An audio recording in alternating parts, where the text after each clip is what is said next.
I had just gotten back to Lake Arlington on leave from Fort Adams. My uniform was still in the dry cleaning bag, and I was looking forward to a quiet weekend at the house my parents had left us.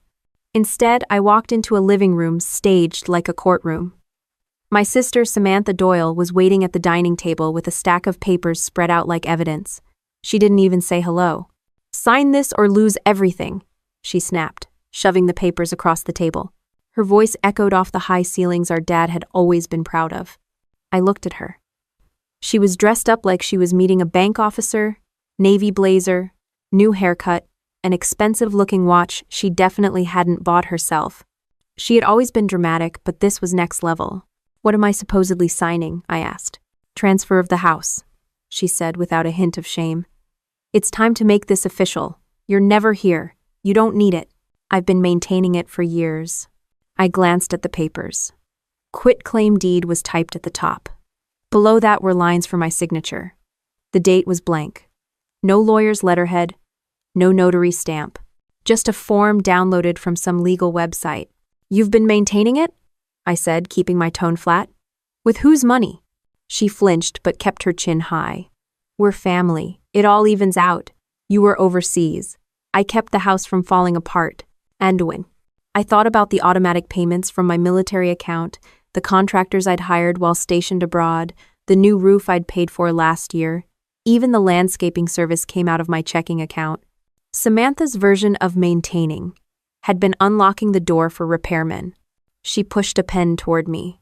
"You don't have to make this difficult. Just sign. Then you can go back to your base, and I'll handle everything." I pulled out a chair and sat down slowly. Years of military policing had taught me that nothing good comes from rushing a tense moment. "Why now?" I asked. Her eyes darted away for a split second. "Taxes. Paperwork. It's just easier if it's in my name. You're too busy to deal with this." I noticed she'd stacked our parents' framed photo on the sideboard, face turned to the wall. My stomach tightened, but I kept my voice calm. "This house is in a trust, Sam. You know that. The trust can be changed," she said quickly. "We agreed I'd take care of it." "We didn't agree on that," I said. Her phone buzzed on the table. A text preview popped up. "Patriot Legal Group. Call us when she signs." She turned the phone over.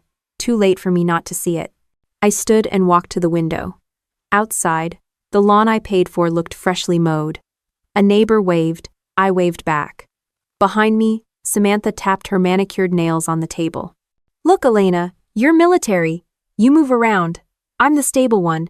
This is practical," she said. "Sign and it's done." I turned back. "Practical for who?" She smirked. "For both of us. You don't have to worry about it anymore." Her confidence would have been impressive if it wasn't built on a lie. I picked up the papers, flipping through. There were blank lines where witness names should be. She'd highlighted the signature line with a yellow marker. "Where's the notary?" I asked. "I'll handle that later," she said, waving her hand. "That's not how deeds work," I replied, keeping my tone even. She crossed her arms. "Elena, stop acting like you know everything. You're a cop on base, not a lawyer." I didn't answer. Instead, I pulled my phone from my pocket, set it face down on the table, and hit record with my thumb. Years of interviewing suspects had taught me to gather evidence first, argue later. "I'm not signing something without reading it," I said. "You already read it," she snapped. "It's straightforward. Sign or get out." There it was. The real ultimatum. I sat back down, looking at her for a long moment. "If I sign this, you'll stop calling me about the house?" "Completely. It'll be mine to handle." "And you'll pay all the taxes and repairs from now on?" "Yes." "In writing?" "Yes," she said again, too fast. I picked up the pen she'd shoved toward me. It was a cheap ballpoint from some trade show. She leaned forward, anticipation in her eyes. I started signing, page by page, carefully forming each letter. My face neutral. Her posture relaxed with each stroke of my pen. She thought she'd won. When I finished, I set the pen down. I reached into my pocket, pulled out my keys, and placed them on top of the papers. The keys clinked against the table louder than I expected. "There," I said. "You got what you wanted." Her mouth curled into a smile that didn't reach her eyes. "Smart choice. I'll take care of everything." And I picked up my bag and walked toward the door. "Good luck with that," I said without turning around. Behind me, she called, "Don't be bitter, Elena. You'll thank me later." I stepped outside into the warm air, my phone still recording in my pocket. My car was parked at the curb. I unlocked it, slid behind the wheel, and drove away from the house I'd paid for, leaving my sister standing in the doorway holding papers she didn't understand. I didn't look back. There was nothing in that moment that needed another glance. What I needed was time, and time was exactly what she'd just given me without realizing it. As I merged onto the highway toward downtown, my phone buzzed with a notification from my bank, another transfer I hadn't authorized, and another one from a law firm I didn't recognize. I turned the volume up on the car stereo, not because I cared about the song, but because I needed to think. Samantha had just crossed a line she couldn't uncross. She thought she'd taken the house. What she'd actually done was open the door for me to prove everything. I kept driving, my mind already shifting into investigative mode. Years of training in military law enforcement had taught me how to build a case from scraps. This time, the case was my own, and the subject was my sister. The exit for downtown came up fast. I signaled, changed lanes, and took it without hesitation. There was a hotel near my attorney's office where I could set up for the night. I had a feeling I was going to need a quiet place and a reliable Wi-Fi connection. When I parked, I checked my phone. The recording was still running, 38 minutes of audio, every word she'd said, every threat, every promise. I saved the file and backed it up to the cloud. Upstairs, the hotel lobby smelled like fresh paint. I checked in under my own name, paid with my personal card, and carried my overnight bag up to the room. The first thing I did after closing the door was open my laptop. Emails from the bank, new transactions, messages from people I didn't know, and one from a name I did know. Marcus Feldman. The subject line read, "Call me when you can." I stared at the screen for a second, then hit dial. "Marcus," I said when he answered. "I think my sister just handed me exactly what I need." Accent. He didn't even ask what I meant. "Come in first thing tomorrow," he said. "Bring everything." I hung up, dropped the phone on the desk, and looked out the window at the city lights. My sister thought she had the upper hand. She had no idea how much I'd learned about leverage. And that was only the beginning. The hotel room curtain let in a thin strip of daylight, and I decided I'd had enough of sitting still. I slipped on my jacket, walked downstairs, and headed for the park across the street. My boots hit the sidewalk with the same steady rhythm I'd used on patrols overseas. Movement always helped me think. The park was quiet, except for a few joggers. I sat on a bench, pulled out my notebook, and started listing everything that had brought us here. It wasn't just about a house. It was about years of choices, some mine, some hers, some our parents'. My parents had been planners. They built their small construction business from nothing, worked side jobs, and still managed to save enough to buy the Lake Arlington property when it was just an old house with a decent yard. They remodeled it piece by piece while raising us. They weren't flashy, but they were thorough. My dad loved contracts. My mom loved organization. By the time I was finishing my first deployment, they had already set up the trust with a local attorney. They didn't do it to play favorites. They did it because they'd watched neighbors lose property to bad marriages and messy estates. The trust named me as primary trustee, not because they loved me more, but because they thought a military cop would be harder to manipulate. Samantha had been part of the discussion. She'd nodded along and even helped pick the attorney. I remembered sitting at that kitchen table 5 years ago, still in uniform, while Dad explained it. "This way, nobody can mess with the house," he'd said. "It stays in the family." Samantha had smiled sweetly and said, "Of course, that's smart." After they died, things changed. I was deployed again. Samantha handled day-to-day things, utility bills, coordinating cleaners, keeping the place looking nice. I wired money into the household account every month to cover costs, the same way I covered Dad's medical bills before he passed. It was practical, or so I thought. Now, reading the bank alerts and remembering that Patriot Legal Group text on her phone, I could see the pattern. She hadn't just been waiting. She'd been building a case in her own mind that the house was already hers. I flipped to a clean page and started writing down dates. First roof replacement, my payments, new appliances, my card, property taxes, always from my account. I made notes of every time Samantha had asked for temporary money for household needs. That. A kid kicked a soccer ball nearby. It rolled to my feet. I passed it back without looking up. The kid said thanks and ran off. Back on the bench, I thought about the power of attorney I'd signed before deployment. I'd done it quickly, trusting my sister. It had been limited to paying bills. I knew the expiration date because I'd read it carefully at the time. That date was long past. She had no legal authority to sign anything big. I also thought about the pattern of our calls. She had started hinting months ago that she should just take over the house.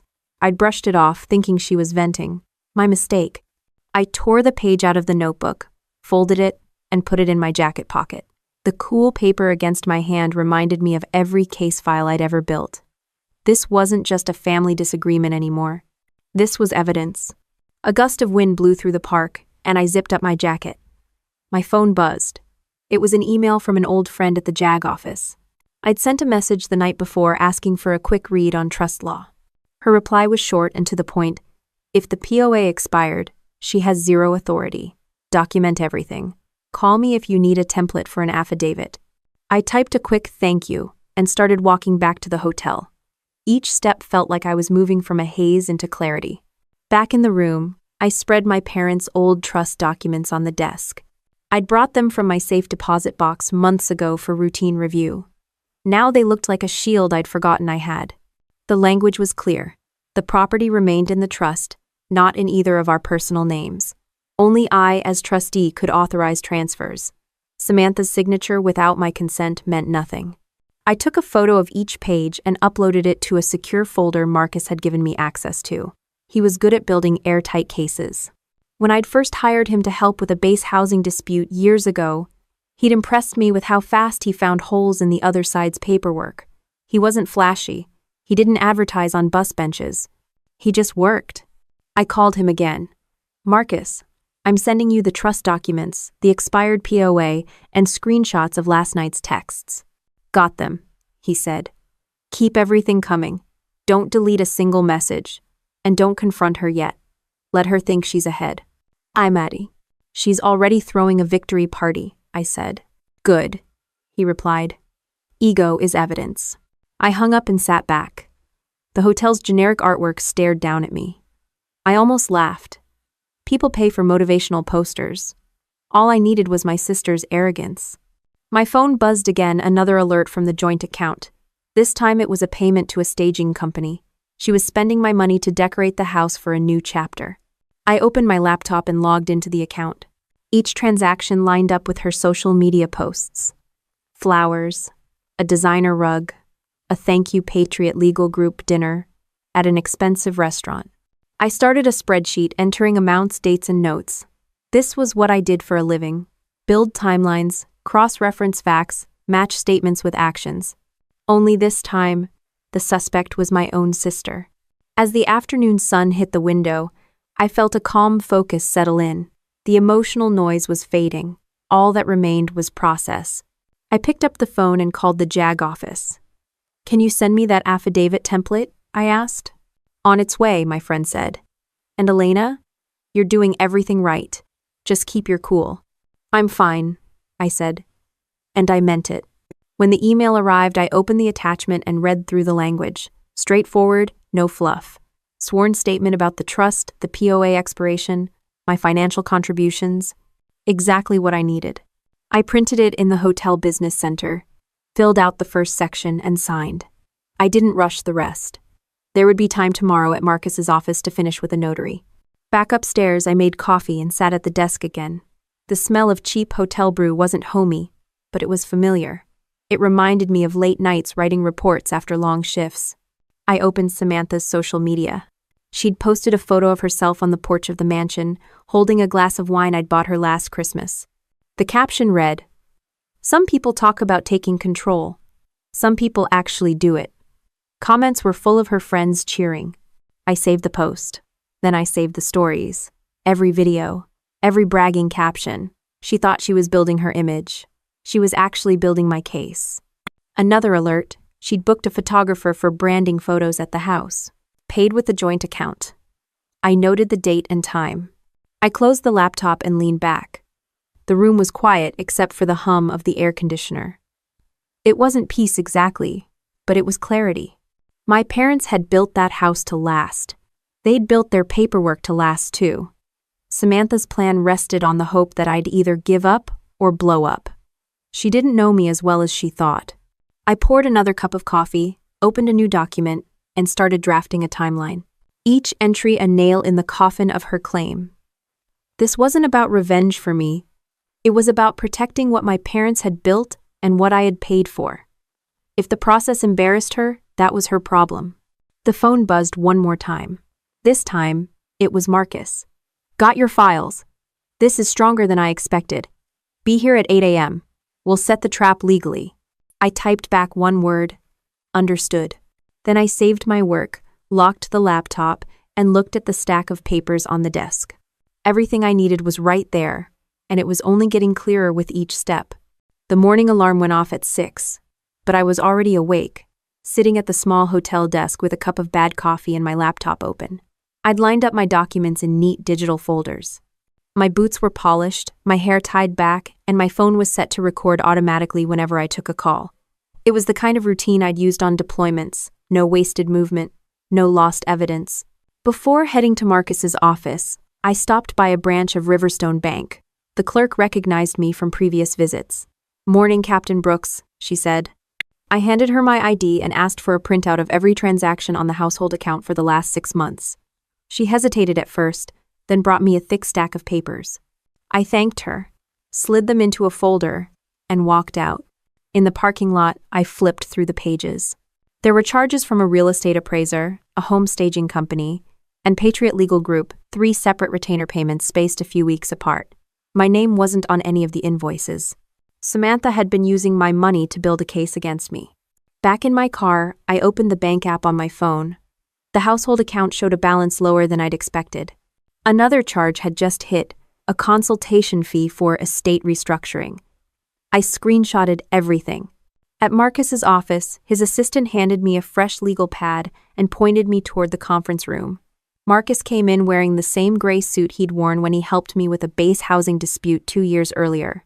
He dropped into the chair across from me and started sorting the documents I'd emailed overnight.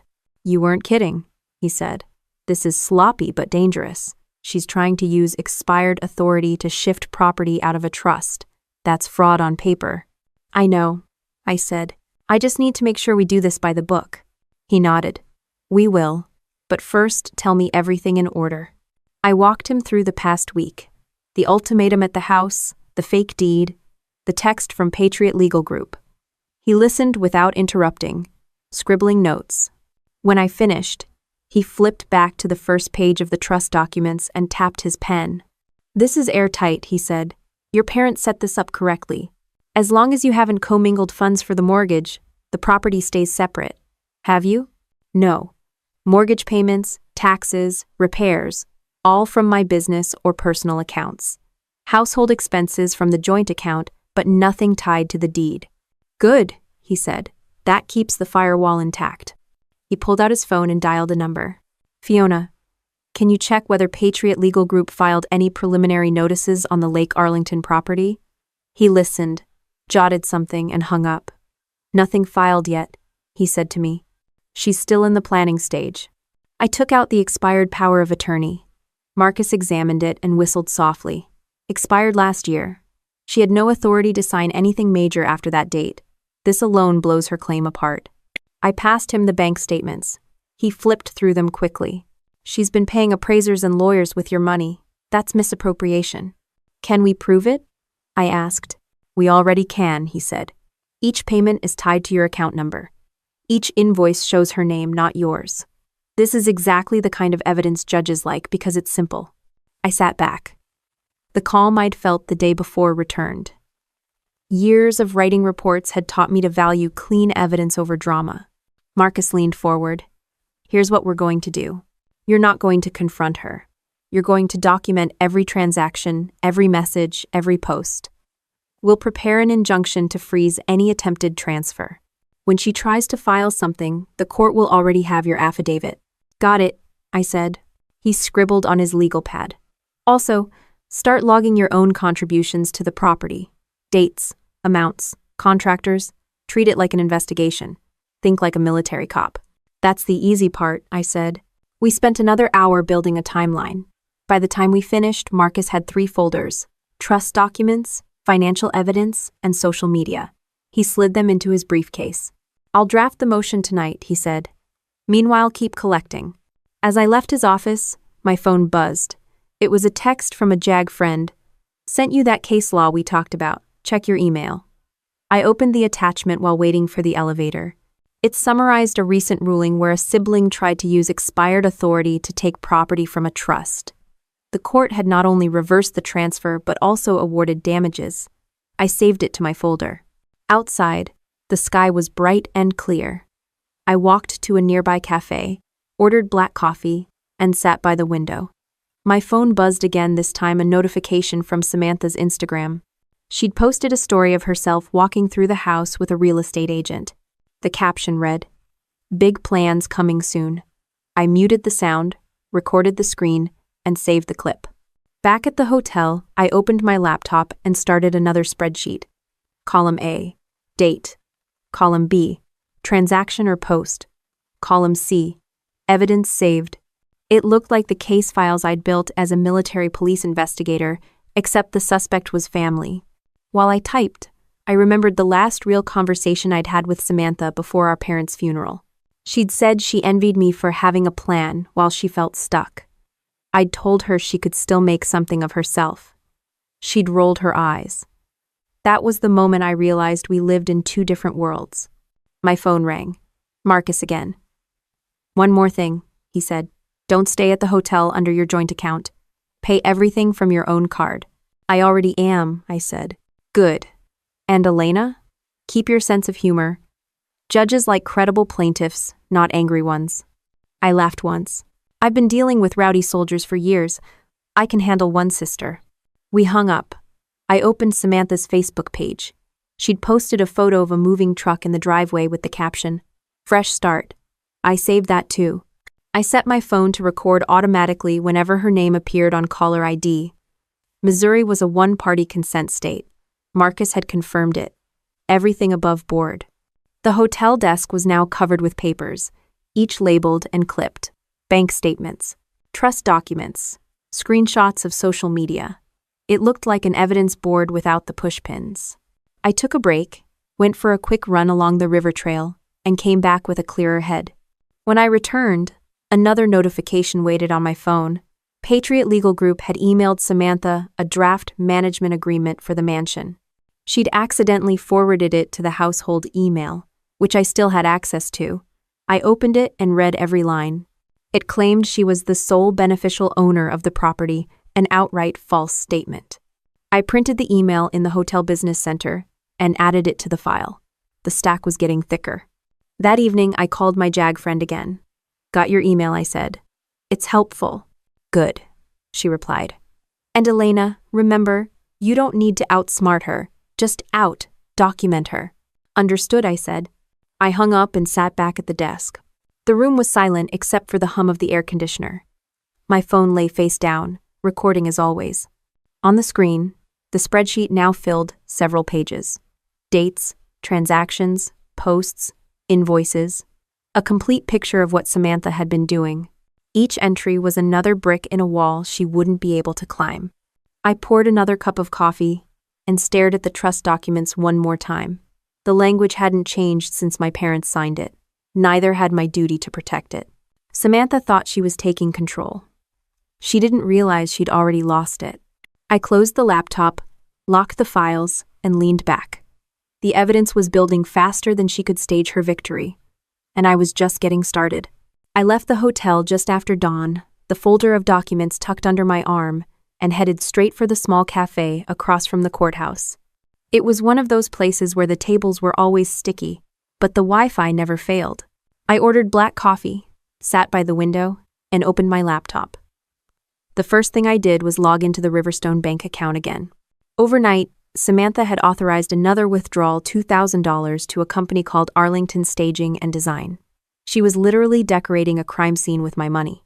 I saved the PDF statement, circled the charge on a printed copy, and slipped it into a new binder labeled financial misuse. I'd bought the binder at an office supplies store on my way in. Each section had tabs: bank, social media, witnesses. Old habits die hard. Scrolling through my phone, I opened Samantha's Instagram.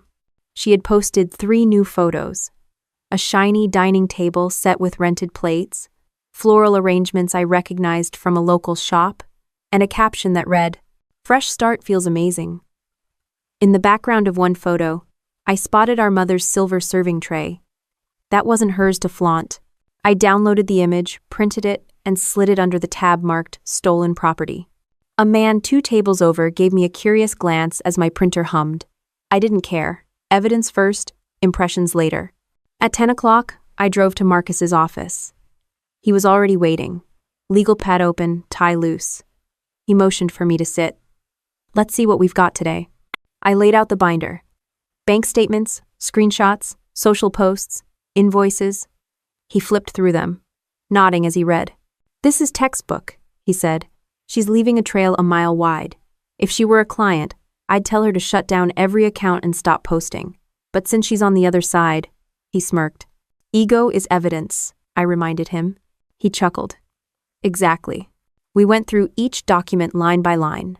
Marcus scribbled notes about state trust law, conversion of assets, and misuse of joint funds. He underlined the photo of the silver tray 3 times. "That's tangible property," he said. "If she moved it without your consent, it's theft, plain and simple." I pulled out my phone and opened the Ring app. A neighbor had given me access to their doorbell camera months earlier when break-ins were happening in the area. I scrolled to the timeline and found 2 clips: Samantha hauling boxes out of the house at midnight and a delivery truck arriving with furniture 2 days later. I copied both files to a thumb drive. Marcus nearly grinned. "Video evidence? Beautiful. Judges love video." He handed the thumb drive back to me. "Back this up in 3 places. Cloud, external drive, email it to me. Don't lose it." "Already done," I said. As we worked, my phone buzzed with another notification. Samantha had gone live on Facebook. Marcus waved for me to put it on speaker. Her voice filled the room. "Finally taking control of what's mine. Can't wait to show everyone the new place." Behind her voice, I heard laughter, clinking glasses, music. She was throwing a party in the house she thought she'd won. Marcus raised his eyebrows. "She's narrating her own downfall." I hit record and saved the live video. She panned the camera across the dining room, showing off the rented furniture and calling it my dream home. She even joked about how I was too busy playing soldier to care. Marcus shook his head. "Every word she says is usable. She's admitting possession, she's claiming ownership, she's mocking your military service. A judge won't like that." I felt my jaw tighten, but I kept my voice calm. I've dealt with worse. We watched until the stream ended. Marcus leaned back in his chair. "This is more than enough to build the case. But let's not stop here. We need corroboration." "Witnesses?" I asked. "Exactly. Neighbors, contractors, anyone who saw her moving things out or bragging about taking over." I nodded. "I'll talk to the landscaper. He's been on payroll for years." Marcus scribbled the name. "Good. And document every call. Use that one-party consent law. No shortcuts." By mid-afternoon, my binder was twice as thick. I left Marcus's office and drove to the neighborhood. The landscaper, a man named Victor, was trimming hedges near the front gate. I pulled up and waved. "Captain Brooks," he said, shutting off his trimmer. "Victor, can I ask you something?" He wiped his brow. "Sure. Have you seen my sister moving things out of the house recently?" He nodded. "Yeah. Couple nights ago. Big boxes, furniture. I thought you were redecorating." "Did she say anything to you?" He scratched his chin. "Said it was all hers now." Sounded proud. I recorded the conversation with my phone in my pocket. "Thanks, Victor. That helps." "No problem," he said. "I always liked your folks. Hate to see trouble." I walked back to my car, file growing heavier in my mind even if it was just digital. Each statement, each video, each receipt, it was all stacking up into something solid. That evening, back at the hotel, I opened my laptop and organized the files again. I created a master folder. Samantha Case. Subfolders for bank, social, witness, video. Everything labeled with dates and times. Military precision applied to family chaos. Another notification popped up. Samantha had posted a story of herself holding a champagne glass in the living room. The caption, "Signed and sealed." I shook my head. Signed and sealed by who? By herself, apparently. I saved the story and added it to the folder. The more evidence I gathered, the clearer it became that she wasn't just reckless, she was convinced she was untouchable. And that conviction was exactly what was going to undo her. I brewed another pot of hotel coffee, sat back in the chair, and clicked through the folders one last time. Each piece lined up like puzzle pieces snapping into place. The trust documents, the expired POA, the bank withdrawals, the stolen property, the social media confessions, the neighbor's testimony, the video footage. It wasn't about how loud she shouted or how confidently she posed online. It was about the record. And the record was no longer hers to control. When I shut the laptop and turned off the desk lamp, the room went quiet except for the hum of the air conditioner. My bag was packed, the binder was ready, and the evidence was safe in 3 different locations. I lay down on the stiff hotel bed, not tired but steady. Everything was in motion now, and I had exactly what I needed to keep moving forward. The evening sky was already dark when I parked down the street from the mansion. The driveway lights glowed like runway markers leading up to a house that now looked staged for a magazine shoot. Samantha had texted me earlier, telling me to come for one last chance to work this out. Her tone had been smug even in print. I slipped my phone into my jacket pocket, made sure the recording app was ready, and walked up the path. Inside, the house smelled of fresh flowers and catering food.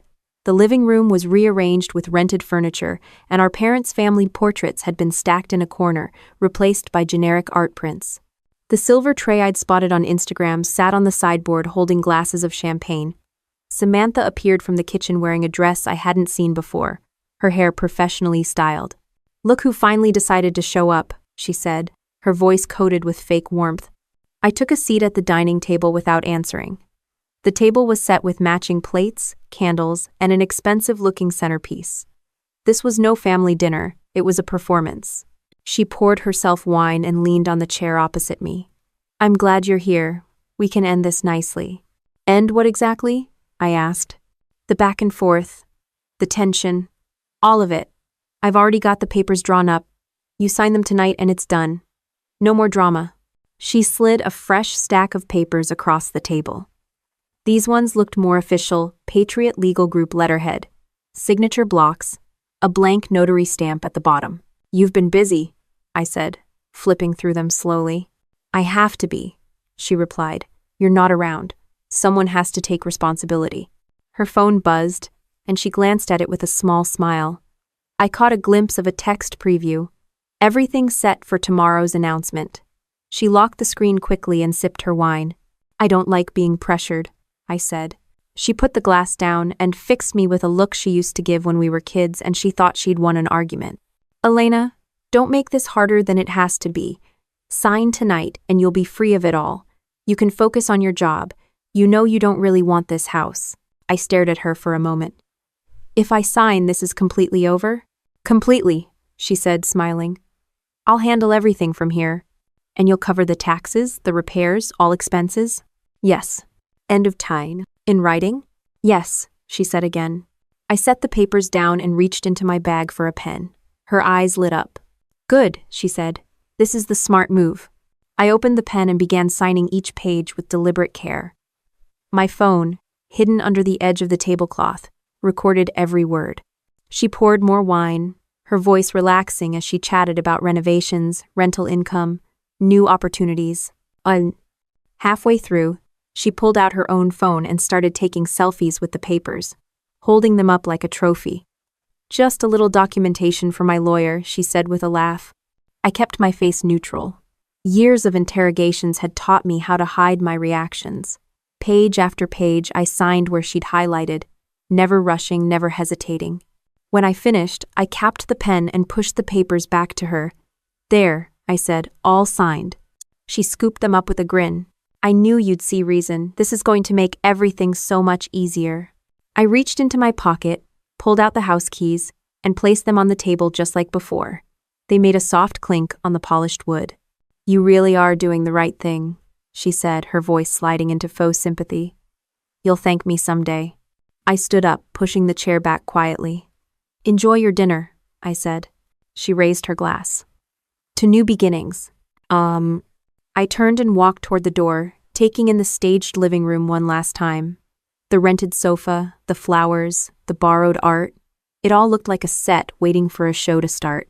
In the corner, the family portraits leaned against the wall, faces turned inward. At the door, I glanced back once. She was already on her phone again, snapping more pictures, laughing softly to herself. The papers lay spread on the table, her wine glass casting a red reflection over my signature. I stepped outside into the cool night air and walked to my car. The neighborhood was quiet except for the faint sound of music from inside. I unlocked the door, slid behind the wheel, and started the engine. Driving away, I opened my phone and stopped the recording.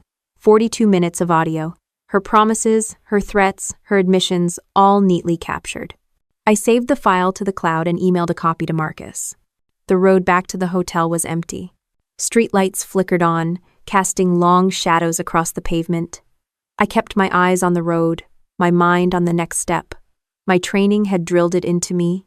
Gather, verify, act. Tonight had been about gathering. When I reached the hotel, I parked, grabbed my bag, and went straight upstairs.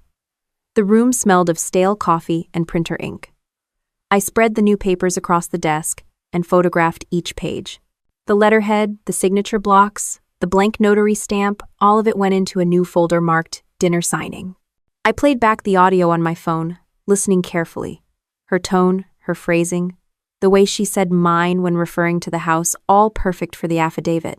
I wrote timestamps in the margin of my notebook so Marcus could pull quotes easily. Another alert popped up on my phone. Samantha had posted a story, a boomerang video of her clinking glasses with friends, captioned, "Victory tastes sweet." I saved it immediately. I opened my email and saw a message from Marcus. Got your files, perfect. See you at 9 a.m. I typed back, done. Closing the laptop, I leaned back in the chair. The city lights outside the window reflected off the glass, small points of steady light. I wasn't tired, but I felt steady, like a line had been drawn and I was finally standing on solid ground. I poured a glass of water from the tap, took a sip, and set it down next to the stack of evidence. The papers lay flat, no longer symbols of loss, but pieces of a case. Each signature was a step forward, not back. As I organized the folders one more time, the hum of the air conditioner faded into the background. Everything was labeled, saved, backed up. The dinner had looked like surrender. In reality, it was just another controlled move in a process I understood better than she did. I shut off the desk lamp and sat in the dim light for a moment, the city outside still awake. My hands rested on the folder, steady and sure, ready for whatever came next inside the boundaries I had set. I set my alarm before dawn and headed straight for the small office Marcus had borrowed downtown. The room was bare except for a folding table, 2 laptops, and a printer.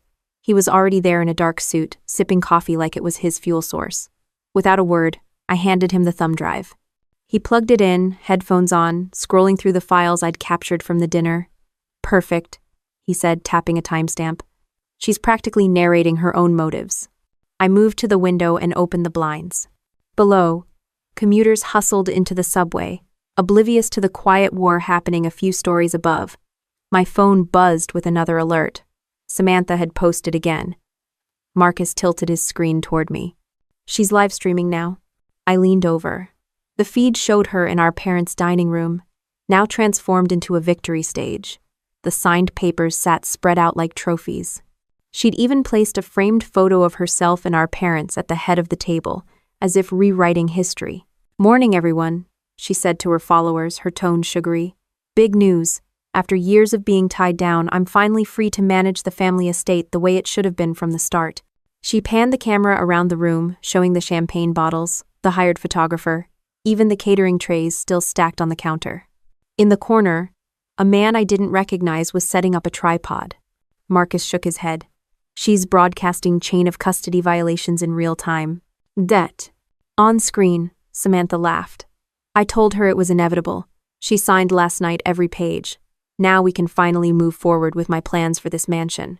She held up the deed like a prize and winked at the camera. "Sometimes you have to take control. Family can be so difficult. The comment section scrolled faster than I could read. People congratulating her, others asking nosy questions about me. One follower wrote, "Wait, isn't your sister military? That seems risky." Samantha replied instantly, "She's too busy playing soldier to care about real life." Marcus muted the sound and scribbled a note. "She's basically handing you proof of intent to defraud." I sat down, pulled my laptop closer, and opened a new evidence log. Timestamp, link, screenshot. Each entry lined up like bullets in a magazine. Another notification popped up. A local real estate blog had picked up the stream. "Heiress takes control of family mansion after legal battle," the headline read. They'd lifted her Instagram photos without context. Marcus chuckled under his breath. "She thinks she's the star of a reality show." I clicked over to a private Facebook group for military legal professionals. A colleague had already posted a clip of Samantha's stream with the caption, "Client from hell?" Comments poured in about spoliation, fraudulent conveyance, and self-incrimination. While Marcus drafted an affidavit, I dialed the bank. "Yes, this is Captain Elena Brooks," I said, using my full title. "I need to confirm a hold on any transfers from the Brooks Family Trust." The representative verified my credentials and confirmed the account was frozen pending review. Across the table, Marcus scanned more of the stream. "She's now talking about short-term rentals. She's literally describing a commercial plan using trust property." I took the phone from my ear. "Did she give dates?" "She says first bookings are opening in 6 weeks." I typed furiously, marking the quote. My military training had taught me to capture details under pressure license plates, call signs, GPS coordinates. Now it was social media links, screen captures, and metadata. Another alert flashed. Samantha had posted a poll asking her followers whether she should renovate the master suite first or the kitchen. She wrote, "Now that it's officially mine, I can finally make real decisions." Marcus looked at me. "How did you grow up in the same house as this woman?" I almost smiled. "Different teachers." He returned to typing, his face lit by the glow of 2 monitors. I scrolled through the comments again. Buried between emojis and congratulations was a message from a neighbor. "She's throwing a big party tonight. Bus is arriving." I saved it without thinking. We spent the next hour pulling every piece of content from her accounts. Live comments, likes, shares, deleted clips from the night before. Marcus had a paralegal in another city mirroring her accounts in case she tried to scrub them later. By late morning, my evidence log was longer than my old deployment checklists. Samantha had managed to create a public archive of her own greed. I wasn't angry anymore, just focused. Marcus printed the newest screenshots and laid them out across the table. "Look at this sequence," he said. "Dinner, signatures, her live stream brag, the poll about renovations. It's a narrative of control, not caretaking, that matters legally." I circled a phrase she'd used on camera. "Now I can finally profit from it." Marcus grinned. "That's gold." My phone buzzed again. A text from an unknown number, a video attachment. I tapped it open. It was shaky footage from across the street showing delivery vans pulling up to the mansion. Men in black shirts unloading boxes of party supplies, rental equipment, and cases of alcohol. In the background, Samantha waved at them from the porch. "Who sent it?" Marcus asked. "No idea," I said, saving it anyway. He leaned back in his chair. "You've got enough to build a wall of evidence." I didn't answer. I was watching the stream again. Samantha had moved into the living room, walking past our parents' old piano. She ran a hand over it like a trophy. "This will be perfect for the photo backdrop tonight," she said, unaware of how every word landed on my screen. I clicked record again on my phone even though the paralegal already had it. Old habit, always have redundancy. Marcus stacked the papers neatly. "Next step. Formal notice. We'll serve her with a preservation demand and start the eviction motion. She's creating our exhibits as we speak." I closed my laptop and stood. "I'm going to the storage unit. Need to check on what's left." "1. He nodded without looking up. "Be careful. And keep your phone on." The elevator ride down was quiet, the kind of quiet I used to get before a briefing. My mind ran through the checklist. Documents secured, trust locked, accounts frozen, evidence mirrored. The only thing left was execution. Outside, the city was warming up. People lined up for food trucks, taxis honked, a street musician played guitar on the corner. I walked past them toward my car, phone buzzing with one more alert. Samantha had started a new stream titled Countdown to Freedom Party. I opened it as I reached the curb. She was showing off the backyard now, tents and string lights being set up, caterers in black shirts moving quickly. By tonight, she said into the camera, this place will finally feel like mine. The chat exploded with clapping emojis and heart icons. Someone asked if I would be attending. She smirked. No, she's out of the picture. Lee. I slipped the phone into my pocket and kept walking. Each step felt measured, not rushed. This wasn't about reacting anymore, it was about documenting. She was making the record for me, one live stream at a time, and I was just making sure it stayed permanent. At the car, I paused and looked back at the skyline. The sun was high now, bright enough to reflect off the glass towers. I unlocked the door, slid behind the wheel, and started the engine. My hands steady on the steering wheel as another alert buzzed, another clip downloaded, another entry added to a growing file that no one could erase. I pulled into the storage facility parking lot, cut the engine, and sat still for a moment. The rows of beige metal doors stretched out like a grid, each one padlocked, each one holding a piece of someone's life. I grabbed my phone and opened the app that controlled my unit. The door rolled up with a low groan. Inside, the smell of cardboard and cedar hit me. My father's books were stacked neatly along the back wall, the same way I'd left them. My grandmother's china was still wrapped in acid-free paper. I did a quick visual check, noting every box, snapping photos for inventory. Nothing appeared disturbed. I took the box labeled Legal Docs and slid it into the trunk. This would go straight to Marcus. Everything else stayed where it was, sealed, logged, and dated. I closed the door, re-engaged the lock, and drove out without looking back.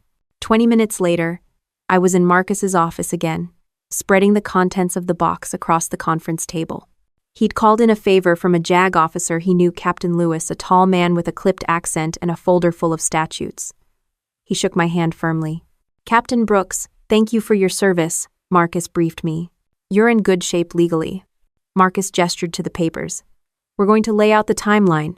The trust, the separate accounts, her communications, and now the live stream. I sat down and began sorting. Trust documents on the left, bank statements in the middle, screenshots and social posts on the right. Marcus typed notes while Lewis reviewed the trust instrument line by line. This was established before your marriage? He asked. Yes. 2 years before, I said. He nodded. Good. And you never used trust funds for joint expenses? Never.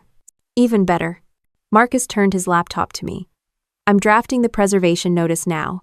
It orders her to retain all documents, emails, social posts, texts, and prevents her from deleting or destroying anything. We'll file the eviction and a fraud claim simultaneously. Lewis flipped to a page and tapped it. Here's the kicker. By posting about commercial use of the property, she's showing intent to convert trust assets for personal gain. That makes this more than just a civil dispute. I highlighted a quote from her stream. Now I can finally profit from it. Marcus smiled without humor. That line alone is worth 10 exhibits. We worked like that for 2 hours. Marcus typing, Lewis cross-checking statutes, me labeling and scanning every piece of evidence. Each folder filled up in the shared drive, financial, social media, witness statements, recordings. The case took shape like a blueprint. At one point, Marcus looked up. You sure you're okay? Most people would be falling apart. I've seen worse, I said simply. In my job, if you lose focus, people get hurt. This is just paper. He nodded and kept typing. Around noon, Emma arrived carrying another folder. She looked nervous but determined. I pulled more records from the office, she said. Samantha called last week asking about access to the company portal. Security flagged it. Here's the log. I thanked her and flipped through. Every attempt documented, time-stamped, blocked. Emma hesitated. She also tried to get the passwords for the cloud backups. Said she was helping with taxes. Marcus raised an eyebrow. That's attempted unauthorized access. Add it to the file. Emma handed me another envelope. And this is from Mrs. Chin next door. More footage from her doorbell cam. And inside were 3 USB drives. I plugged one in. the screen filled with clear video of Samantha unloading boxes into the house, with a man I recognized from the live stream. Date stamps, times, license plates, all captured. Lewis gave a low whistle. You could teach evidence handling to half the attorneys in this city. Marcus leaned back. We've got everything we need to move. Once we file, she'll have to respond under oath. I stacked the documents neatly. When? Today, Marcus said. We'll send the preservation notice first, then the eviction motion. The sheriff can serve her tomorrow morning. I checked my phone. Samantha had just posted a story from a salon, captioned, "Getting ready for tonight's freedom party." I saved it automatically. Lewis closed the folder. Captain Brooks, my advice, keep documenting, but stay clear of the property until service is complete. Let the process work. I met his eyes. I know how to follow orders. Then, Emma excused herself, promising to send more logs if anything came in. Marcus printed the final draft of the notice. Sign here, he said, sliding the page to me. I signed with the same deliberate strokes I'd used at the dinner table. He scanned it, attached it to an email, and hit send. Done, he said. She's officially on notice. I exhaled slowly. The room was quiet except for the hum of the printer. Marcus started preparing the eviction motion, Lewis verifying citations. I began organizing witness statements. Jennifer Martinez had already agreed to provide a sworn declaration about Samantha's party and statements on the porch. Mrs. Chin would do the same with her video footage. By mid-afternoon, the table was covered in neat stacks of paper and USB drives. Marcus had his jacket off, sleeves rolled, tie loosened. Lewis had a yellow legal pad filled with notes. My laptop screen displayed a spreadsheet of every piece of evidence cross-referenced to the timeline. Marcus glanced at the screen. This is going to read like a manual on how not to steal from your sister. I allowed myself a small smile. She always liked an audience. Lewis stood and stretched. I've seen big cases fall apart because of sloppy prep. This isn't one of them. You're ready. Marcus saved the eviction motion to a thumb drive and handed it to me. Backup copy. I'll file electronically tonight. Sheriff's office has a slot at 7 a.m. tomorrow for service. End of doc. I put the drive in my bag next to my phone. Another alert buzzed Samantha, posting a boomerang of champagne glasses clinking with the caption, "Countdown to my big reveal?" Saved. Marcus shut his laptop. We're done here for now. Get some rest. I gathered my things but paused at the door. The conference room smelled faintly of printer ink and coffee. The evidence lay arranged in perfect order, each page a counterweight to years of manipulation. Lewis offered his hand. Good luck, Captain. Call if you need anything from Jag. I shook it firmly. Thank you. Outside, the afternoon sun glared off the windshield as I unlocked my car. I slid into the driver's seat, setting my bag carefully on the passenger side. The city noise muffled as I closed the door. I took a deep breath and started the engine. The dashboard clock ticked over to 3:17 p.m. My phone buzzed with yet another alert from Samantha's feed. Without looking at it, I shifted into drive and pulled into traffic. Steady hands on the wheel, the sound of the engine low, and even as the plan we'd built moved into motion behind me. I parked a block away from Marcus's office and walked the rest of the way, my bag over one shoulder. The street smelled like roasted coffee and exhaust. In my pocket, my phone buzzed with another alert. Samantha's freedom party was in full swing. She'd posted a clip of herself giving a house tour to a group of friends, bragging about her new plans. I saved it without even glancing at the screen. Upstairs, Marcus was on the phone with a grin that didn't reach his eyes. He motioned for me to sit, then tapped the speaker button. On the other end, a man's voice was rising fast, papers rustling. Mr. Feldman, I need clarification on some documentation that's just come to my attention. Marcus kept his tone neutral. Of course. Which documentation? The Brooks Family Trust, the man said, breathless. My client was under the impression that the property was marital asset. Marcus looked at me and mouthed, Garrett. He adjusted the volume. Mr. Garrett, your client signed 7 different pages acknowledging the property was owned by the trust before any of this began. There was a pause and more frantic rustling. But she, my client, may have been confused about the implications of those signatures. And Marcus's eyebrows lifted slightly. Confusion? Your client demanded sole and exclusive rights to property held in a trust he never owned, then posted on social media about turning it into a rental business. That's documentary fraud. I could hear Garrett cover the phone and speak rapidly to someone else in his office. When he came back, his voice was thin. I need to review this with my client. Marcus leaned back. We're prepared to give your client 72 hours to vacate, provided nothing is damaged or removed. After that, we proceed with formal eviction and criminal charges. Another muffled conversation. Then Garrett's voice, now almost a shout. Get Samantha Doyle on the phone immediately. A click, and then my sister's voice came through, slurred but still arrogant. Tom, what's happening? The sheriff car is parked outside. My cards aren't working. I can't even make coffee in my own house. It's not your house, Garrett said flatly. It never was. What are you talking about? She snapped. She signed the papers. She gave me the house. Garrett lost whatever composure he had left. Do you have any idea what you just let her do? You signed documents claiming ownership of property held in a premarital trust. You committed fraud, Samantha. Documentary fraud. She didn't give you anything. You gave her evidence to bury you with. For a moment there was only breathing on the line, hers rapid and shallow, his ragged. Marcus muted our end and met my eyes. This is the part where the script runs out. We listened as Garrett outlined the catastrophic legal position she'd created. The property was never marital asset. Your social media posts show intent to profit. The separation agreement is worthless because you can't transfer ownership of something you never owned. And by claiming exclusive rights, you've admitted you understood the ownership structure while attempting to steal it. Samantha's voice came back higher now. But you said possession was 9/10 of the law. You said if I established residency. I said that before I knew about the trust, Garrett cut in. Before I knew you'd been posting about turning it into a rental property. Before I knew you'd signed acknowledgments of the trust. You need to vacate immediately before she files criminal charges. Marcus unmuted.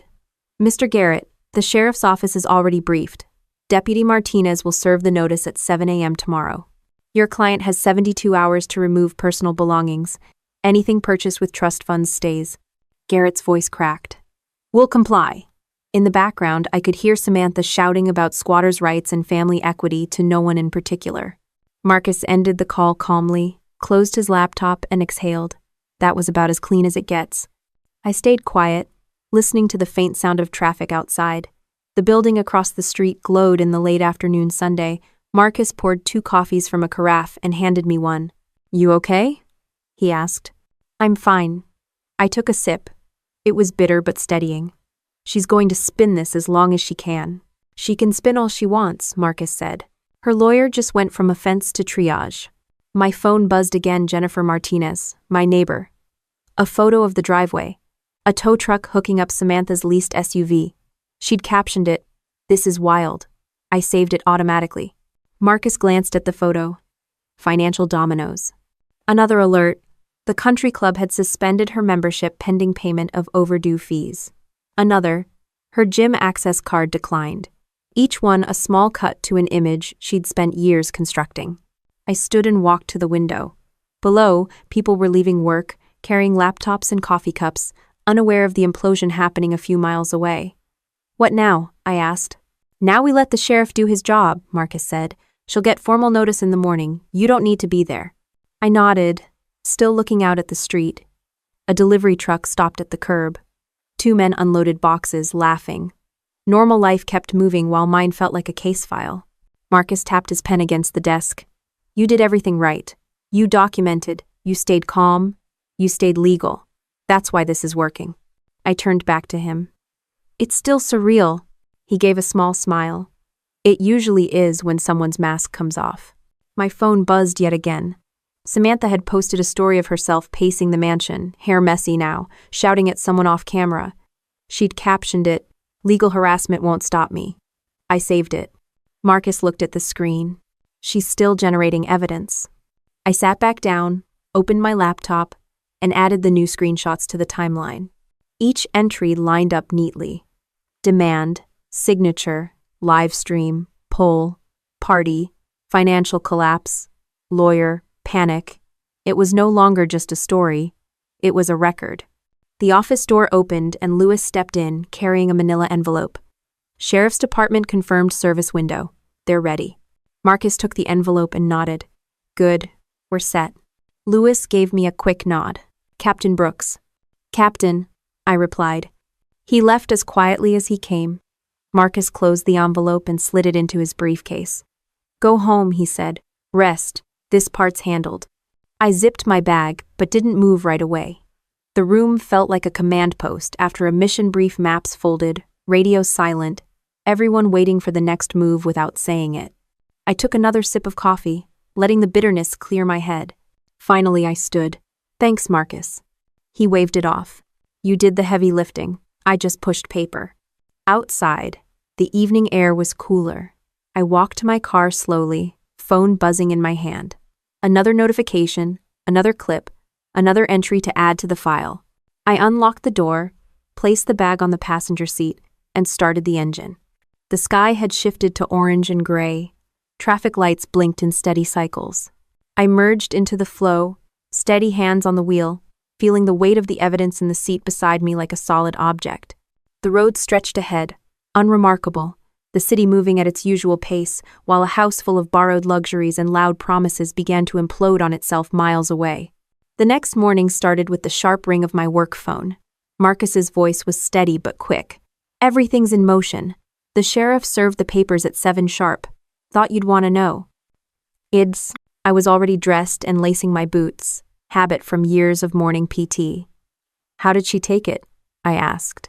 Picture a balloon meeting a nail, he said, then paused. And it's all on video thanks to your neighbor. I hung up and drove toward a coffee shop across from the courthouse. Inside, I sat at a back table with my laptop open, the screen filling with messages and notifications. Jennifer Martinez had sent 3 new videos from her kitchen window. In the first, the sheriff's deputy approached the door, documents in hand. In the second, Samantha opened it, still in a robe, her hair messy, looking confused. In the third, she stood in the driveway as a tow truck hooked up her leased SUV. Her voice carried even through the glass. This is my property. You can't take my car. The tow operator calmly handed her a notice of repossession and kept working. She stomped her foot, shouting about lawyers and rights, but the SUV rolled away just the same. I saved each file to my evidence folder, noting the timestamps. Across the shop, 2 law clerks whispered over their laptops, glancing at the same live stream I was watching. Samantha had gone live again, phone shaking in her hand as she narrated her meltdown to thousands of viewers. They're stealing my car, she cried into the camera. This is harassment. The comments scrolled faster than I could read. Some sympathized, but many asked questions she couldn't answer. Why does the trust still have your name on it? Didn't you sign acknowledgements? Isn't your sister military? This looks bad. I sipped my coffee, kept my face neutral, and captured every frame. Marcus texted me a screenshot of a news blog headline. Freedom Party canceled as legal drama explodes. They'd embedded her live stream right below the headline. A second alert came from the bank. The joint account showed 3 declined transactions: gas station, liquor store, online shopping. Each one logged automatically. I called Marcus. She's trying to spend what's left. It's locked down, he said. Every attempt is more evidence. Jennifer sent another photo. Samantha, in the driveway on her phone, gesturing wildly at a delivery driver who just refused to drop off rented furniture. The caption read, "Trucks turning around. I saved it too." By mid-morning, Samantha's social feeds had gone from celebratory to frantic. She posted a story of herself holding a stack of papers, screaming about bogus charges and harassment. In the background, empty champagne bottles from the party were still lined up on the counter. I opened my spreadsheet and added a new column for post-collapse content. Each link went in with time, date, platform. Years of military investigations had taught me, you don't know which detail will matter until you're in court. Marcus called again. Her attorney tried to file an emergency injunction. The judge denied it in 30 seconds, cited your trust documentation and her own public posts. Fast, I said. Not as fast as her losing followers, he replied. Check her numbers. I clicked over. Her follower count had dropped by thousands since breakfast. Comments were brutal. Someone had posted side-by-side screenshots of her bragging about profiting from the mansion, next to her crying about harassment. In the middle of capturing that, a call came from Captain Lewis at JAG. "Captain Brooks," he said. "Just to confirm, your personal safety isn't at risk?" "I'm fine," I answered. "Good. From a legal standpoint, you've done everything right. Don't engage directly. Let the process finish. You'll be solid." "Understood," I said. Back at the coffee shop, a man in a suit approached my table. "Captain Brooks?" "Yes." He handed me a sealed envelope. "From the bank." Then he left. Inside was a confirmation that all trust assets were secured, no unauthorized transfers allowed. Another piece of the puzzle locked down. I pulled up Samantha's stream again. She was pacing the living room, shouting at someone off camera. "They think they can take what's mine, but I have proof." She waved a manila folder at the camera, but didn't open it. The comments were merciless now. "That's not how trusts work. Call a real lawyer. You posted all your crimes." I watched quietly, adding screenshots. My coffee went cold, but I didn't notice. At noon, Marcus texted, "BMW confirmed repossession. Country club membership suspended. Wine storage defaulted. Gym access revoked." Each message like a small nail in a balloon. I typed back, "Logged." Outside, traffic hummed past. People walked dogs, kids ate ice cream, office workers scrolled phones. The normal city beat went on while a carefully built illusion crumbled in a suburban mansion. Jennifer sent one last clip, Samantha dragging a suitcase down the driveway, shouting into her phone. "This isn't over," she yelled, but her voice cracked at the end. I closed the laptop and sat back, exhaling. The evidence was no longer just a stack of papers. It was visible in real time, a public collapse she couldn't edit. Every declined card, every tow truck, every turned-away delivery driver was a chapter she'd written herself. I packed up, dropped my cup in the trash, and walked out into the Sunday. The air smelled of exhaust and fresh bread from the bakery next door. My phone buzzed again, another alert, another clip, another entry to add later. At the curb, I paused. The city moved steadily around me, people crossing streets, buses hissing at stops. I unlocked my car, slid behind the wheel, and placed the laptop bag carefully on the seat next to me. The dashboard clock ticked forward as I started the engine. The road ahead was clear, the noise of the city fading as I drove, steady hands on the wheel, each mile another piece of distance from the chaos in the mansion, and another layer of documentation locked tight in my bag.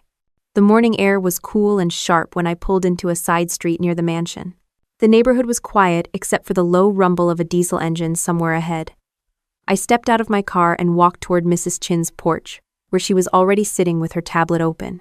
"It's happening now," she said, tilting the screen toward me. On the feed from her doorbell camera, a sheriff's cruiser rolled slowly into my driveway. Deputy Martinez stepped out in a crisp uniform, a clipboard tucked under his arm. Behind him, a U-Haul truck idled with its hazard lights blinking. Two movers in navy shirts waited by the rear door. Samantha appeared in the doorway, sunglasses hiding her eyes even though the sun hadn't fully cleared the rooftops. She was barefoot, hair pulled into a messy bun, still clutching her phone like a lifeline. "This is illegal!" she shouted before Martinez had even reached the steps. The deputy spoke calmly, holding out the paperwork. "Ma'am, you've been served. You have 72 hours to remove your personal belongings. Anything not purchased with your own funds stays." She snatched the papers but didn't read them. "This is my house. My sister abandoned it." Martinez's expression didn't change. "This property belongs to the Brooks Family Trust. You've been notified." Mrs. Chin zoomed the camera feed, and we both watched Samantha's composure slip.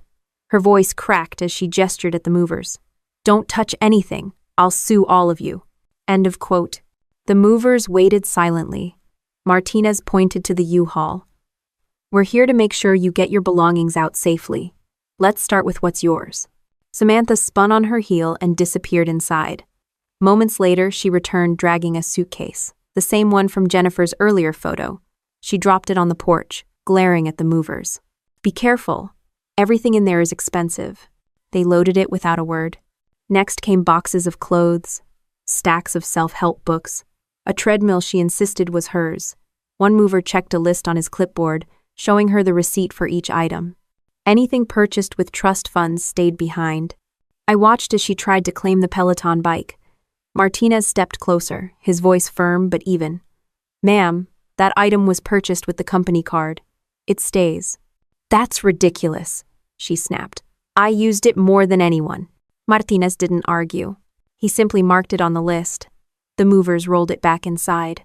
Neighbors began drifting out, pretending to check their mail or walk their dogs. Mr. Patterson slowed his usual beagle walk to a crawl. Across the street, a teenager filmed on his phone, whispering commentary to his friend. Samantha noticed and shouted, "Mind your own business." Her voice cracked again. She grabbed another box, this one full of framed motivational quotes, and shoved it at the movers. "Take it. Take all of it." Advertable. Inside the house, curtains were drawn back for the first time in months. Sunlight poured across the living room, revealing scuffed floors, half-assembled furniture, and empty champagne bottles from her party. The staged glamour had vanished overnight. The movers carried out more boxes. A gaming chair, exercise bands, a stack of vision boards covered in photos of luxury vacations. Martinez checked off each one, his tone steady. "Anything else, ma'am?" She ran back inside and reappeared with a large framed mirror. "This was mine before," she insisted. One mover flipped his clipboard to the receipt, purchased on trust card 2 years ago. She dropped it on the porch with a thud. "Fine, keep it." I kept my eyes on the feed, making notes in my phone. Timestamps, items removed, items disputed. Years of training had made this almost automatic. Document, verify, archive. At one point, she tried to carry out a box of wine bottles. Martinez stopped her. "Those are listed as trust assets." She laughed bitterly. "Trust assets? They're wine." "Purchased as investment grade," he replied. "They stay." The movers rolled the box back inside. She stood on the porch, shaking, watching it disappear. Mrs. Chin glanced at me. "She's losing everything but the clothes on her back." I didn't answer. The feed showed Samantha pacing the driveway, phone pressed to her ear. She was clearly calling someone, gesturing wildly with her free hand. No one answered. By late morning, the U-Haul held a sad assortment of possessions. Clothes, cheap furniture she'd bought herself, a few fitness gadgets, the stack of online course certificates. It all looked small against the vast interior of the truck. Martinez handed her a copy of the inventory. "This confirms what you've removed today. You have until Friday at noon to collect any remaining personal items listed here. Now." She stared at the paper but didn't read it. "Where am I supposed to go?" she muttered. "That's not my call," Martinez said evenly. She shoved the paper into her bag and stomped down the steps toward the truck. The movers secured the last box and closed the door. The truck's engine rumbled to life. Neighbors watched openly now. Mrs. Chin's grandson leaned on the porch rail, phone in hand. Mr. Patterson paused his beagle mid-walk. A woman from down the street whispered to her friend. The quiet, suburban street had become an audience. Samantha climbed into the passenger seat of the U-Haul, slammed the door, and stared straight ahead. The driver shifted into gear and rolled slowly down the street, hazard lights blinking. On Mrs. Chin's feed, the camera followed the truck until it disappeared around the corner. The driveway stood empty, except for the sheriff's cruiser and a few boxes marked, "Trust property, do not remove." End of 4. Martinez gathered his clipboard and looked around once more. Satisfied, he walked back to his car. A moment later, the cruiser pulled away, leaving the house silent. Mrs. Chin turned off the feed and looked at me. "It's done," she said softly. I thanked her and stepped off the porch. The air smelled of cut grass and car exhaust. My phone buzzed with one more alert, a push notification from a local news site. "Eviction complete at Brooks Family Mansion." End quote. I walked back to my car, placed my bag on the seat, and started the engine. The dashboard clock clicked over to 1:04 p.m. The street behind me looked ordinary again. Kids on bikes, a delivery truck 2 blocks away, a beagle sniffing at a hedge. Hands steady on the wheel, I pulled into traffic. The house receded in the rearview mirror, its windows catching the midday sun. The quiet street returning to its normal rhythm as if nothing had happened at all. Late that afternoon, I parked in the driveway again, this time alone. The sheriff's cruiser was gone, the street was quiet, and the house looked bare but clean. Sunlight poured across the front steps, catching on the brass doorknob that hadn't turned for me in months. I took out the new set of keys Marcus had sent over and unlocked the door. The deadbolt clicked smoothly, a sound that felt like closing a long file. Inside, the air smelled faintly of lemon cleaner. The rented furniture was gone, the champagne bottles cleared away, the art prints removed. What remained was the real house, our parents' house, echoing and sunlit, no longer staged for anyone's show. Family portraits still leaned against the wall where she'd left them. I picked up one of my father's photos and set it back on the mantel. I walked from room to room, opening blinds and windows. The breeze carried in the scent of freshly cut grass. The floors looked scuffed but strong. The kitchen counters gleamed. Without the clutter and borrowed glamour, it was simply a home again. In the dining room, the long table sat empty, except for a stack of mail. Marcus had arranged for a locksmith to change every lock that morning. On the counter, a note from Deputy Martinez confirmed the eviction inventory was complete. Next to it lay a single envelope from the trust's bank, stating all accounts secured and no outstanding claims. I set my bag down and took a slow breath. For the first time since this started, I didn't feel like an investigator or a soldier. I just felt like someone standing in her own house. In the kitchen, I opened the refrigerator. It was mostly empty except for a few bottles of water and leftover catering trays the movers had ignored. I poured myself a glass and leaned against the counter, looking out the window at the backyard. The grass was uneven where the rental tents had been. Birds hopped on the fence, indifferent to everything that had unfolded. My phone buzzed with a message from Marcus. Locks changed. Title secure. Congratulations. I typed back a simple, "Thank you," and set the phone face down. The silence in the house felt different now, neither tense nor lonely, just quiet. I went to the storage unit later that afternoon and brought back 2 boxes, one with my parents' dishes, one with my mother's silver tray. I carried them into the kitchen and unpacked them piece by piece, returning each item to its old place. The tray went back on the sideboard, this time holding nothing but a folded linen napkin. As evening approached, I began setting the table, not with rented plates or staged flowers, but with my parents' old china and a simple centerpiece of fresh bread and candles. It wasn't a party, just a dinner. I called a few close friends from my unit, people who had helped me quietly gather information, people who understood what discipline and patience looked like. They arrived without ceremony, bringing dishes and bottles of soda. We sat down at the table, the same table where my sister had tried to corner me weeks earlier. Laughter replaced tension, conversation replaced staged monologues. We ate simple food: roast chicken, salad, bread served on plates that had been boxed up for years.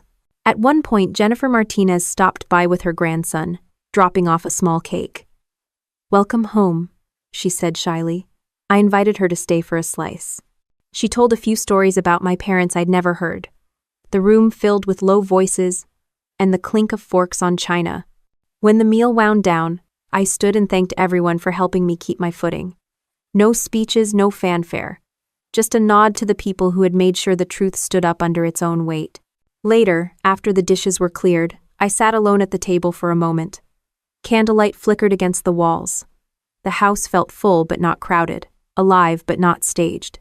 The family portraits on the mantel looked back at me, faces calm again. I took out a blank folder from my bag and slid a single sheet of paper inside. At the top, I wrote, "Scholarship Proposal, Brooks Family Trust." It was something I'd been sketching quietly for months, even before Samantha's schemes, an idea to fund education for children of service members in our county. The trust would stay intact, the house preserved, but part of the income could go to something beyond us. Filling in the details felt less like a strategy and more like putting the house back together. Not revenge, not a counterstrike, just direction. When I finished, I closed the folder and set it next to the silver tray. The candles burned low. Outside, the street had gone dark except for a few porch lights. The air through the open windows carried the scent of night-blooming flowers. I stood, walked to the front door, and checked the new lock one more time. Solid. Back in the dining room, I blew out the candles, leaving only the soft glow of the kitchen light. The house settled around me, its creaks familiar again. I poured another glass of water and leaned on the counter, listening to the quiet. Everything was where it should be. The trust intact, the house secured, the evidence filed, the keys back in my hand. My sister's drama had burned itself out, leaving behind exactly what had always been ours. I thought of the words Marcus had used. You stayed calm, you stayed legal. That had been the real revenge, not shouting louder, not staging a counterparty, but protecting what was mine with patience and precision. In the stillness of the kitchen, I felt something shift from tension to resolve. Not triumph, but steadiness. The best revenge wasn't destroying family. It was safeguarding what had been entrusted to you and building something better from it. I turned off the lights, walked upstairs, and paused at the landing. The air smelled faintly of lemon cleaner and candle wax. Downstairs, the dining table stood set but empty, a quiet reminder of how far we'd come. Upstairs, the bedrooms waited, stripped of the clutter but ready for a new chapter, this time on my terms. With the keys secure in my pocket and the house breathing quietly around me, I stepped into the hallway, steady as ever, the echo of my footsteps folding into the calm of a home finally back under its own roof.